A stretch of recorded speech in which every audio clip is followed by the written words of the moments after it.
அண்ணன் பேசும்போது சொன்னாங்க 1.2 கேஜி தான் எல்லாருக்கும் மூளை இருக்கும், இவங்களுக்கு என்ன 20 கிலோ இருக்குன்னு. நமக்கு 1 கிலோ தான். ஆனால் இந்த மூளையை வச்சு நான் ஏன் உங்கள் முன்னாடி வந்து நின்னேன்னா அது கலைஞர் தான். கலைஞர் இல்லைன்னா இந்த மூளை கிடையாது. நிறைய பேருக்கு தெரியாது, அவர் இல்லைன்னா நம்ம மேடையிலே கிடையாது, முன்னாடி உட்காந்துருக்க முடியாதுன்னு நிறைய பேர் தெரியாமல் அவன் நான் தான் வந்தேன் என்னால் தான் வந்தேன்னு அவன் பேசி தர்றான். சத்தியமாக அது கிடையாது. அவர் இல்லைன்னா நாம் இல்லை, பெரியாரும் கலைஞரும் இல்லைன்னா சத்தியமாக கிடையாது.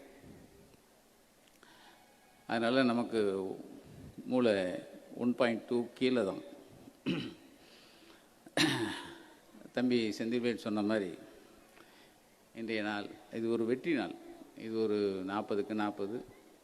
இது அண்ணன் கலைஞருடைய 101வது பிறந்த நாள் மட்டுமல்ல, தமிழகத்தின் வெற்றி நாள், வெற்றி விழா எடுக்கும் நாள், 40க்கு 40 கொண்டாடும் நாள். அது வந்து மாறுதட்டணும். அன்றைக்கி நான் எப்போயும் இந்த கணினி பார்க்குறதில்ல, இருந்தாலும் ஒரு நல்ல விஷயம் ஒன்று வந்துச்சு. 40க்கு 40 வழங்கிய தமிழ்நாட்டு மக்கள் முட்டாள்கள் இல்லை அப்படின்னு ஒருத்தர் போட்டிருக்கார். முதலில் 5 ஆண்டுகளே தேவையில்லை. திமுக கூட்டணியின் 40-40 வென்றதின் மூலம் முதல் நாளிலேயே பாஜகவின் முதுகெலும்பை உடைத்திருக்கிறது. அதான் என் தம்பி சொன்னார். முதுகெலும்புனா ஒரு அசுர, ஒரு ஹிட்லர் தனத்துக்கு ஒரு கடிவாளம் தமிழ்நாட்டில் தான் போட்டிருக்கு. இந்த 40 இடங்களை பாஜக கூட்டணிக்கு கிடைக்காமல் செய்ததின் மூலம் இனி சாதாரண மெஜாரிட்டிக்கே தீவிர இந்துத்துவ எதிர்ப்பாளர்களான சந்திரபாபு நாயுடு, நிதிஷ்குமார் ஆதரவை கையேந்தி நிற்கும் நிலை மோடிக்கு வந்துவிட்டது. இனி ஒவ்வொரு சட்டமன்ற மசோதாவையும் தான் தோன்றித்தனமாக கொண்டு வந்து நிறைவேற்றிட முடியாது. அது அரசியலமைப்பு சட்டத்திற்கு எதிராக இருந்தால் கூட்டாளிகளே எதிர்ப்பார்கள் எனும் அச்சத்தை உருவாக்கிய நாள். நம்ம 40 கொண்டு வந்தது, 40 ஜெயிச்சது இன்னைக்கு இந்தியாவுக்கே ஒரு பெரிய ஒரு கலங்கரை விளக்கமாக இன்னைக்கு பேசப்படுதுங்கிறதுக்கு இதெல்லாம் நான் சொல்கிறேன். இனி விவசாயிகளின் போராட்டம் நடந்தால் அதை அயல்நாட்டு சதி என்றோ, நம் நாட்டு விவசாயிகளை அந்நிய கைகூலிகள் என்றோ எகத்தாளம் பேசிட முடியாது. 2 நாளைக்கு முன்னாடி ஒரு நல்ல விஷயம் நடந்தது. பலார்னு ஒரு எம்பிக்கு அறை விழுந்தது, கேள்விப்பட்டிருப்பீங்க. அது வந்து சாதாரண அறை இல்லை, இந்த மத்தியில் ஆட்சி அமைக்க போகிற அந்த ஆட்சியாளருக்கு விழுந்த அறை தான். இனிமேல் ஏதாவது ஒன்று விழுந்துச்சுன்னா இப்படி தாண்டா அறை போன்னு ஒரு பெண்ணு இன்னொரு பெண்ணு அரைஞ்ச நாள். விவசாயிகளை பேசுனதுக்காக தான் வந்தது. சாதிவாரி கணக்கெடுப்பு நடத்த மாட்டோம் என இனிமேல் முழங்க முடியாது. ஏன்னா நிதிஷ்குமார் அது வாக்குறுதியில் கொடுத்துருக்கார். இஸ்லாமியர்களுக்கென தனியாக இடஒதுக்கீடு தர முடியாது என திமிராக பேச முடியாது. ஏன்னா சந்திரபாபு நாயுடு அதை வந்து அவருடைய இதில் கொடுத்துருக்கார். மாநில அரசுக்கான நிதி பங்கீடுகளை முறைப்படி செய்ய வைக்க எதிர்க்கட்சிகளுக்கு வழி கிடைத்துள்ளது. அசைக்க முடியாத கற்கோட்டை என நீங்கள் முழங்கிய உத்தரப்பிரதேசத்தையே பிரித்து அப்படி கிழிச்சு போட்ட அந்த 40க்கு 40 நமக்கு கிடைச்ச மாதிரியே உத்தரப்பிரதேசமும் கிழித்து போட்டு விட்டது. அரை சங்கித்தனம் ஏதுமின்றி பாஜகவை உறுதியாக எதிர்த்து நின்றால் 100 விழுக்காடு மக்கள் ஆதரவு கிடைக்கும் என்பதை ஒரு தென்கோடி மாநிலத்தில் இருந்து எங்கள் தலைவர் மீண்டும் நிரூபித்துள்ளார். இந்தியா முழுவதும் உள்ள மாநில கட்சிகளுக்கு மதச்சார்பற்ற ஜனநாயகத்தின் மீது புது நம்பிக்கையை உண்டாக்கிய நாள் இந்த தமிழகம். அதை பாராட்டி எடுக்கிற வெற்றி விழாவாக தான் நான் பார்க்குறேன். ஏன்னா தம்பி பிரபாகர் தலைவராக இருந்து எடுக்கிற விழா. கல்கி ராஜேந்திரன் எங்களுடைய முன்னாள், அதாவது நான் சில முன்னேறு பின்னேறுவோம்ல, எங்களுக்கு முன்னேறாக இருந்தவங்க. அவர் எங்கள் ராம் சார்லாம் ரொம்ப நண்பர்கள். அவர் கலைஞர் ஊருக்கு கலைஞரை பார்த்துட்டு வெளியே வராரு. வெளியே வந்து சொல்கிறார் பத்திரிகையாளர்கிட்ட, இந்த மாதிரி நான் போனேன், ரொம்ப ஆச்சரியப்பட்டேன். மேடையில் அண்ணா படம் இருக்குது, பெரியார் படம் இருக்குது, அப்புறம் பேனா வச்சுருக்காரு, ஒரு டம்ளர் தண்ணி வைக்கிறார், எந்த கோப்புமே இல்லை. நான் ஆச்சரியமாக இருந்தது. நான் அவர்கிட்டே கேட்டேன், எந்த கோப்புமே இல்லை, என்ன எதுவுமே பார்க்க மாட்டிங்களா? இல்லை வேறு இடத்துல கோப்புகள் வச்சுருப்பீங்களான்னு கேட்டேன். அப்போ அவர் சொன்னார், இல்லை நான் கோப்புகளை நாங்கள் வந்து தேக்கி வைக்கப்படுறவர்கள் இல்லை, கோப்புகளை துரத்தி கொண்டு ஓடுபவர்கள் அப்படின்னு சொன்னார். அதான் எங்கள் மாசு. நான் ஒரு நாள் அவரை சந்திக்கும் போது சொன்னேன், என்னண்ணே மேடை இப்படி இருக்க, மேஜையில் ஒன்றுமே இல்லையே என்ன எந்த என் டேபிளில் எந்த கோப்பும் மிச்சம் இருக்காதுண்ணே, எதையும் நான் நிற்க வைக்க மாட்டேன், வந்த உடனே கையெழுத்து போட்டுறேன். ஒரு கலைஞர் சொன்ன அதே வழியில் ஒரு மாதம் நான் ஆச்சரியப்படுவேன். அவருடைய எனக்கு முன்னாடி பேசின செந்தில்வேல் சொன்னார், காலையில் அதிகாலை 4 மணி, இரவும் 12 மணி. காலையில் நான் எப்போ பார்க்கும்போதும் அவர் வந்து வாக்கிங் ட்ரெஸ்ஸில் இருப்பார். எப்போ பார்ப்பார், எத்தனையோ உதவிகளை நம்ம ஃபோனில் சொல்லும்போது அடுத்த நிமிஷம் எங்கள் ஊர், எனக்கு பரமக்குடி பக்கத்தில் செம்மன்குடி, ஒரு சின்ன கிராமம். அங்கே வந்து ஆரம்ப சுகாதார நிலையம், துணை சுகாதார நிலையம் ஒன்றுக்கு சேங்ஷன் ஆகி இது வரைக்கும் கட்டலை. அப்போ அந்த ஊருக்கு நான் எங்களுடைய குலதெய்வம் கோயில் விழாக்கு போயிருந்தேன். அப்போ நான் கேட்டேன், இந்த மாதிரி இப்போ சொன்னாங்க, கோரிக்கையாக சொன்னாங்க. நான் உடனே அண்ணன்ட்ட ஃபோன் பண்ணி சொன்னேன். அடுத்த நிமிஷம் எனக்கு ஃபோனுக்கு வந்தது யார் தெரியுமா, பரமக்குடியில் இருக்கிற சுகாதார நிலையத்துக்கான அதிகாரி எனக்கு ஃபோனுக்கு வந்தார். சார் சொல்லுங்கள் சார், அமைச்சரே பேசினார் அப்படின்னு. இல்லைங்க, இந்த மாதிரி சேங்ஷன் ஆகியிருக்கான், அதுக்கு இடம் இல்லாமல் இருக்குது சார். நான் நேராக போகிறேன் சார், நீங்கள் ஒரு ஆளை சொல்லுங்கள் சார், அங்கே பார்த்துக்கிறேன் சார். ஒரு சின்ன கிராமம்தான், ஒரு கிராமத்தில் ஆரம்ப சுகாதார நிலையம் கட்டலை, கட்டலை, அனுமதி கிடைச்சும் கட்டலைங்கிறதுக்கு ஒரு அமைச்சர், சம்பந்தப்பட்ட பரமக்குடியில் இருக்கிற ஒரு அதிகாரி பேசி எனக்கு அடுத்த நிமிஷம் எனக்கு ஃபோனுக்கு வர்றார். இதுதான் கலைஞர் ஆட்சி, இதுதான் கலைஞர் தலைமையிலான முத்தமிழறிஞர் முத்துவேல் கருணாநிதி ஸ்டாலின் அவர்கள் நடத்துகிற ஆட்சி. கலைஞருடைய நகைச்சுவை நயத்தை எங்கள் மணியண்ணன் சொன்னார். எனக்கு அவருடைய நகைச்சுவை நயம் ரொம்ப ஒரு 4-5, ஏன்னா ராவாக இருக்கக்கூடாதுல்ல. ஏன்னா எனக்கு முன்னாடி செந்திவேல் பலார்னு அடிச்சுட்டு போயிட்டார். அதுக்கு முன்னாடி நாம் ஒன்றுமே இல்லை, எனக்கு அப்புறம் தான் பேசியிருக்கணும். அவர் நிருபர்கள் கூட்டம், நான் கலைஞருடைய நகைச்சுவை நயத்துக்கு ஒரு 4-5 சொல்லிவிட்டு அப்புறம் நமக்கும் அவங்களுக்கும், நான் வந்து ரொம்ப அவர் கூடையெல்லாம் இருந்ததில்லை. நான் வந்து தேவைன்னா பார்க்குறது, கூப்பிட்டா பேசுகிறது, அவ்வளோதான். நம்ம ஒன்றும் ரொம்ப கை கோத்து தோல் மேலே தோல் போட்டு அலைஞ்ச ஆள்லாம் நான் கிடையாது. நிருபர்கள் கூட்டம், கேள்வி, கழகத்தை அழிப்பேன் சபதம் இருக்கிறேன், இது சத்தியம்னு ஜெயலலிதா வந்து ஒரு சவால் விட்டுருக்காங்களே, அதை பற்றி நீங்கள் அப்படின்னு. இது எப்போ கேட்டதுன்னா 2008. அவர் கொஞ்சம் ஓவராக தான் இருக்கும். நேற்று கொஞ்சம் அதிகமாகி விட்டது போலும் சொல்லிவிட்டு கேப் விடுவார். அவர் எப்பயுமே அதான், கேப் விட்டுட்டு ஒரு சிரிப்பார். சிரிச்சுட்டு நான் சொன்னது கோபத்தை, அதான் கலைஞர். 97 9 பேரை காப்பாற்ற போயிட்டு வந்துட்டுருக்கோம். நான் காட்டுக்குள்ளே இருக்கேன், இவரும் அண்ணனும் பாட்டிலும் 2 பேரும் முதலமைச்சர். அப்போ 2 பேரும் சேர்ந்து பத்திரிகையாளர் சந்திக்கிறாங்க. பத்திரிகையாளர் தான் குண்டக்க கேட்டே இருப்பாங்களே, நம்மளுக்கு தான் தெரியுமே, ஒன்றும் உருப்படியாக கேட்கறதில்ல. அதனால் குண்டக்க கேட்பாங்க. கேட்டே இருந்திருக்காங்க.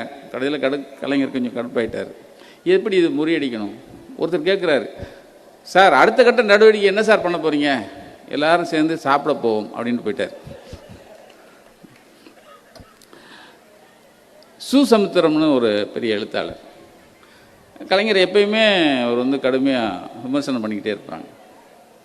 அப்போ கலைஞர் வந்து ஒரு ப்ரெஸ் மீட்டில் பேசிகிட்டு இருக்காங்க. இவர் அதாவது அன்றைக்கி வந்து ஊழல் பட்டியலில், அதிமுகவினுடைய ஊழல் பட்டியலில் அன்றைக்கி வெளியிடுறாரு. சமுத்திரண்ணே இங்கே லேட்டாக வந்திருக்காரு. லேட்டாக வந்தோடனே, நீங்கள் என்னை கூப்பிடல, இருந்தாலும் நான் வந்துட்டேன் அப்படின்னாரான் சமுத்திரம். நீங்கள் எங்கள் செய்தியை போட மாட்டீங்க, இருந்தாலும் வாங்க. அது அதாவது ஒரு மனுஷனுக்குள்ள அத்தனை ஒரு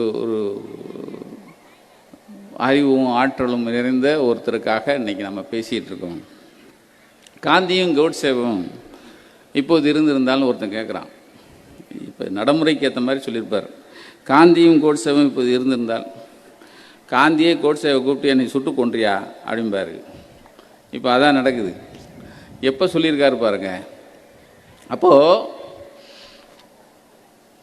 கலைஞர் இருந்தபோது அவர் கட்டிய அணைக்கட்டு, அவர் கட்டிய அனைத்து கோயம்பேடு பஸ் ஸ்டாண்ட்லேருந்து மெட்ரோ வரைக்கும் செந்தில்வேல் சொல்லிட்டாங்க.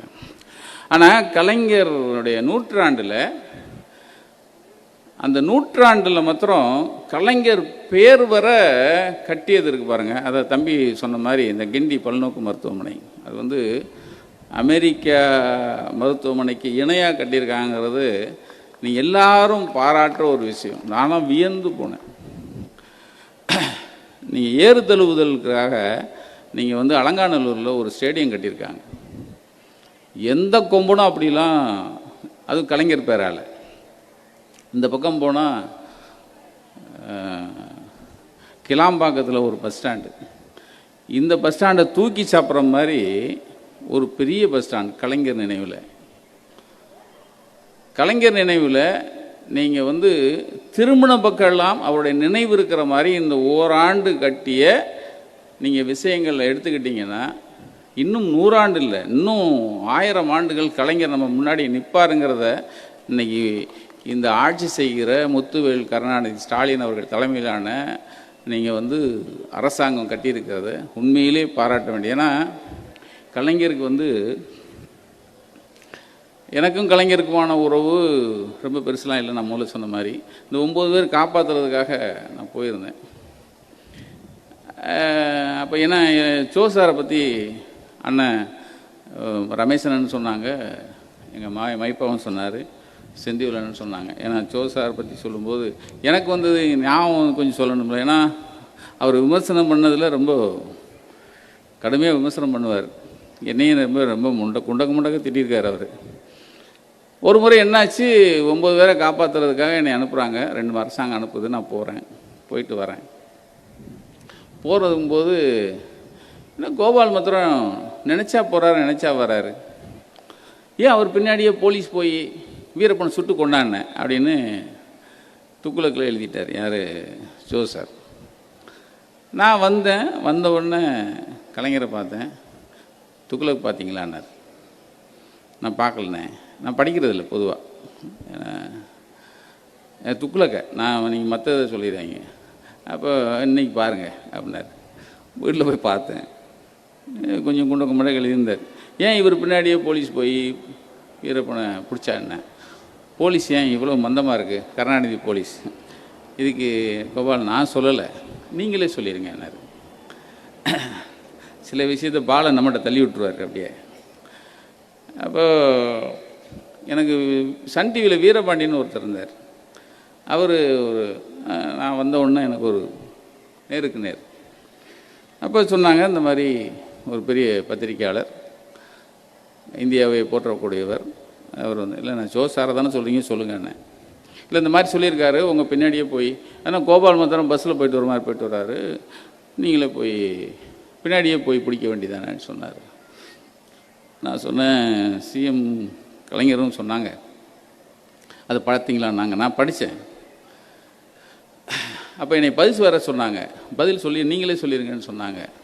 நான் இப்போ சொல்கிறேன், நான் கலைஞர்கிட்ட சொல்லிடுறேன், நான் தூது போகிறத நிறுத்திடுறேன், சாரை போக சொல்லுங்கன்னு நான் சொல்லிட்டேன். அதனால் அடுத்த முறை காட்டுக்கு போனோன்னா சாரை தான் கலைஞர் சொல்லுவார்னு நினைக்கிறேன். அவர் போய் கூப்பிட்டு வந்தோம், ஏன்னா பஸ்ஸில் தானே போகிறோம், கூப்பிட்டு வந்துட்டு ஒன்று சொன்னோடனே கேட்டேன். நல்லா சொன்னீங்கன்னாரு கலைஞர். நைட்டு 10:30 மணிக்கு எனக்கு போகணும். யார்? ரஜினி சார். கோபால் சொல்லுங்கண்ணே. சார் ஃபோன் பண்ணார். என்னென்னாரு? கோபால் என்னை கொல்றதுக்கு திட்டம் போட்டார். என்னென்ன நான் ஒரு ஃப்ளோவில் சொன்னேன், அதையும் அது பெருசாக எடுத்து அவர் என்ன சொன்னார்? நான் சொன்னேன், ஏன்னா உயிருக்கு போராடிட்டு இருக்கான், அவன்கிட்ட போய் பஸ்ஸில் போகிறாரு, சைக்கிளில் போகிறாருன்னா இதெல்லாம் கொஞ்சம் ஓவரில், அதனால் சரி இனிமேல் நான் அப்படி பேச மாட்டேன்னு சொல்லியிருக்கேன் அப்படின்னார். அதாவது ஒரு பத்திரிகையாளர், கலைஞர் ஒரு பத்திரிகையாளர், அவர் பதில் சொல்லியிருக்கலாம். அரசாங்கம் 2 அரசாங்கமும் தூதுவனாக எடுத்து நம்மளை அனுப்புகிறாங்க, இதுக்கு பங்கமும் வந்துடக்கூடாது, அவர் பேசுனதுனால எந்த குறையும் வந்துடக்கூடாது, இதனை இதனால் இவன் முடிக்கும் என்றாய்ந்து அதனை அவன் கண் விடல் அப்படிங்கிறதுல கலைஞர் தான். அடுத்து இப்போ ஒருத்தர் கொஞ்ச நாளைக்கு முன்னாடி நான் தான் கடவுள்னார், கேள்விப்பட்டிருப்பீங்க. நான் தான் கடவுள், நான் தான் கடவுள், நான் தான் கடவுள். எங்கள் அம்மா செத்த பிறகு இப்போ தான் எனக்கு ஞானோதயம் வந்துச்சு சொன்னார், கேள்விப்பட்டிருப்பீங்க. அவர் சொன்னதை நான் அப்படி சொல்கிறேன். என் தாய் உயிருடன் இருக்கும் வரை நான் பயாலஜிக்கலாக பிறந்தவன் என்றே நினைத்து வந்திருக்கிறேன். அவர் மறைவுக்கு பின் நான் எனது அனுபவங்களை திரும்பி பார்க்கையில் நான் கடவுளால் அனுப்பப்பட்டவன் என்று நம்புகிறேன். இந்த பலம் எனது உடலிலிருந்து வருவதல்ல, இது எனக்கு கடவுளால் அருளப்பட்டது. யார் சொல்கிறார்? மோடி. அதனால்தான் கடவுள் எனக்கு திறமை, பலம், தூய நெஞ்சம் இவை அனைத்தையும் செய்வதற்கென உத்வேகம் இவற்றை கடவுள் கொடுத்திருக்கிறார். நான் கடவுள் அனுப்பி வைத்த தூதனன்றி வேறு எதுவும் இல்லை அப்படின்னு யார்? மோடி இப்போ இன்னைக்கு பிரதமரானவர் சொல்லியிருக்கார். கலைஞர் பல ஆண்டுகளுக்கு முன்னாடியே அவர் ஒரு பதில் சொல்லியிருப்பார். யாருக்கு? மோடி. அப்பயே இப்படிலாம் சொல்லுவார்னு நினச்சி மோடிக்கு அப்பயே தெய்வத்திற்கு தலைவலி, கால்வலி, கண்வலி இதெல்லாம் வருமா? தெய்வத்திற்கு ஹார்ட் ட்ரபிள் வருமா? தெய்வத்திற்கு கிட்னி ட்ரபிள் வருமா? இது பூரா கேட்குறாரு. எனவே என்னை தெய்வம் என்று சொல்லி தெய்வத்தை இழிவுபடுத்தாதீர்கள். அதே போல் என்னையும் கேலி செய்யாதீர்கள். தெய்வம் பேசாது, நான் பேசுகிறேன். எனவே நம்முடைய நண்பர்கள், கழக உடன்பிறப்புகள் இதய தெய்வம், தெய்வம் என்றெல்லாம் என்னை அழைப்பதை விட்டுவிட வேண்டும். அவர் சொல்கிறார், உங்கள் அன்பை, பாசத்தை வேறு விதமாக பொழிந்தால் போதுமானது. என்னை தெய்வமாக்கி விடாதீர்கள். ஏனென்றால் நாம் தெய்வத்தை ஏற்றுக்கொள்கிறோமோ இல்லையோ, தெய்வம் நம்மை ஏற்றுக்கொள்கிற அளவுக்கு நாம் நடந்து கொள்ள வேண்டும்.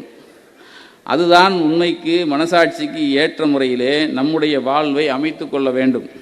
அப்படிப்பட்ட வாழ்வை அமைத்து கொண்டிருக்கிற ஒரு குடும்பத்தினுடைய அன்புக்குரிய உடன்பிறப்பு சோன்சோஸ் டாக்டர், அதை அப்புறம் சொல்லி பாராட்டுறேன். ஏன்னா ஒரு தீர்க்கதரிசிக்கு இன்றைக்கி விழா எடுக்கிறோம். 30 வருஷத்துக்கு முன்னாடி சொன்ன பதில், 30 வருஷத்துக்கு பிறகு இன்றைக்கி ஒருத்தர் நான் கடவுளுங்கிறாரு, அவருக்கு அந்த பதில் ஒத்துப்போகுது. நான் எனக்கு தெரிய ஒரு இத்தனை திறமையுள்ள ஒரு முதலமைச்சரை தமிழகம் கண்டதில்லை. இத்தனை திறமை வாய்ந்த ஒரு ஒரு ஒரு தலைவனை இந்த கழகம் கண்டதில்லை. இத்தனை திறமை வாய்ந்த ஒரு குடும்பஸ்தரை அந்த குடும்பம் கண்டதில்லை. நான் இன்றைக்கும் சொல்கிறேன், அவரால் தான் நாங்கள் நிற்கிறோம் அப்படிங்கிறத இந்த மேடையில் உறுதியாகவும் அறுதியாகவும் சொல்லி இந்த வாய்ப்பை எனக்கு அளித்த அன்பன் பிரபாகர் அவர்களுக்கும் மாசு அவர்களுக்கும் நன்றி கூறி விடைபெறுகிறேன். நன்றி, வணக்கம்.